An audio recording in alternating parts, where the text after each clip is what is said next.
Good morning, world and all who inhabit it. Today we are going to be making some delish chocolate pumpkin truffles. So here are the ingredients you will need. You are going to need some dark chocolate. I am just using the semi-sweet baking chocolate by Baker's, and I like these because they are in these bars that tell you the ounces, so they are super easy to use. And I also have them in the white chocolate version because I'm going to use these for the coating because I love these truffles with white chocolate compared to milk because the milk is a little bit too chocolatey for me. But these are for the actual truffles and these are for the coating, and you can just use Hershey's milk chocolate, which I used last time if you prefer. And then you are going to need some heavy whipping cream, and you are going to need ground nutmeg and ground cinnamon and some salt. We just have it in this mason jar. And you're gonna need this. You can use any pumpkin puree you have, but I really like this. It's the Libby's 100% pure pumpkin puree, and I just have it in this container from leftover last time. You can freeze it to save it. And also, you're going to need butter, or this is margarine, and I like this because it's a stick form and it has measurements on it, so it makes it a lot easier to use. And then these are optional, but you can use sprinkles, and then these are pink sugar crystals, which are delicious. And then these are dessert sprinkles, which are nice as well. So the first thing you are going to do is get a bowl, and you're going to take your dark chocolate, or the semi-sweet chocolate in my case, and then you're going to break this into the bowl. And these, as you can see, it says that each bar is 1/4 ounce. I don't know if you can really tell, but it has it engraved on there. So that's why these are so easy. And I believe this whole bar is 4 ounces, and then this whole part is 1 ounce. So it makes it super easy. But we're just gonna simply break these. And since we need, oh yeah, sorry, I forgot to say, but you need 225 grams of dark chocolate, or that converts to about 8 ounces. So that would be 2 of these bars, so that's why they're so easy. But yep, basically breaking this chocolate. Now you have all of the chocolate broken, and you're just going to set this aside for now. Now you're going to come over to your stove and get a little pot thingy. And then you're going to take about 120 milliliters of your heavy cream and pour it into the pot. I'm going to add about 60 grams or 2 ounces or about 1/4 cup of the pumpkin puree. Next, you're going to add about 1/4 teaspoon of salt and about 1/4 teaspoon of cinnamon. Lastly, you're going to need a tiny pinch of nutmeg. Now you're going to boil this on medium heat.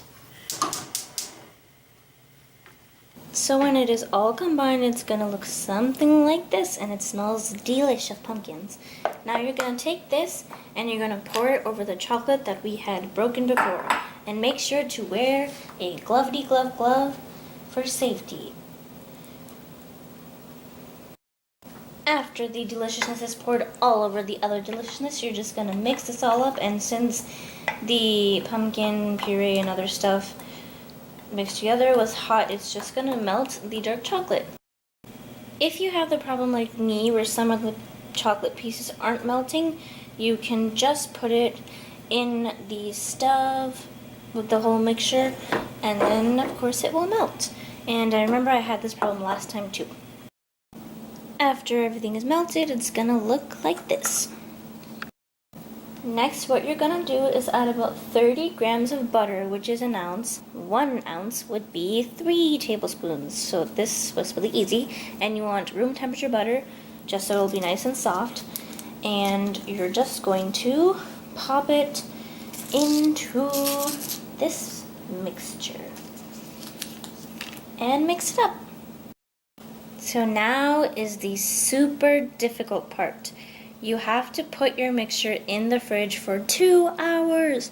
I know it's mutiny, but I suggest you actually do follow it and put it in for 2 hours, because last time I was really impatient and I was trying to finish them before my brother left, so I took them out before 2 hours, just a little bit before I think, and it was just harder to make them into the truffles because they weren't, you know, firm enough. So, yep, 2 hours, here we go. I'm just gonna go watch some TV shows or something while I wait, or maybe just go to sleep and finish this in the morning. Anyways, here we go. And now we have this, and after it has been in the fridge for 2 hours, and then you're just gonna take these, and oh, and I forgot to mention, but you can use this cocoa powder and put it on this little thingy and put it on your hands so you have less stickiness. And then you're just gonna take these and roll them into truffle-sized balls, and they can be any size you would like. And now, after you've rolled them, they're gonna look like these. And then I just did a few of them different shapes. So now you're gonna pop these in the freezer for about 20 minutes. Now, what you're gonna do while that's in the freezer is get a pan and then put water in it, and then get another pot thingy and put this in. And then your chocolate that you're gonna use for the coating, you just add it here and melt it on medium heat. Okay, so now the truffles have been in the freezer for 20 minutes, and I took them out, and then I also have the chocolate all melted. And I don't have mini cases, but I'm using these regular cupcake cases to put these in, so I can probably fit like a couple in them maybe, or actually I can just do one then. But, so what you're gonna do is you can use a toothpick, or like I have this, I guess, skewer, looks like a longer toothpick, and you're gonna poke them in these, and then you're gonna put it in your chocolate and just roll that around and coat the deliciousness. Yum, yum. After you have one coated, you can just drop it into the case, and you can use your finger or just kind of pop it off. Okay, so this one turned out a little bit better, but so as you can see, this part has a little bit of the chocolate showing through, so you can just go ahead and add some of the milk chocolate over, like that. And then we have this. Since my chocolates were getting a little melty, I'm just waiting for this to cool down a little bit more. And then the ones that were already melty, I just put them in the fridge. And I remember the very first time I made this, at the very end, I mixed up the freezer time. So I actually put the chocolates into the freezer after 20 minutes after putting it in this, which it worked out fine. And now the truffles are done, yay! So you don't really have to put them in the fridge because it'll just dry up and stuff. And I'm not going to put them in the freezer because they're fine. But actually, you can keep them in the fridge if you're not going to be eating them, of course. A secret my mom told me is that if the sprinkles aren't sticking because it's dry, you can just take a little bit of water and then put it, and then they'll stick. So this is the final look, and then we just added some toothpicks, so then they'll be easy to kind of pick up. But, yep, and they are delish because I had one. Woohoo! Why won't you smile? Just for a little while. Good morning, world and all who inhabit it. Today we are going to make... You can't talk. Good morning, world and all who inhabit it. Today... And I also... Whoops.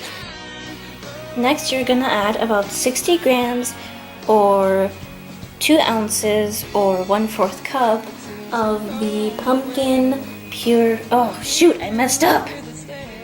Ugh. Next, you're gonna add about 60 grams or 2 ounces or 1/4 cup of the pumpkin. Stop!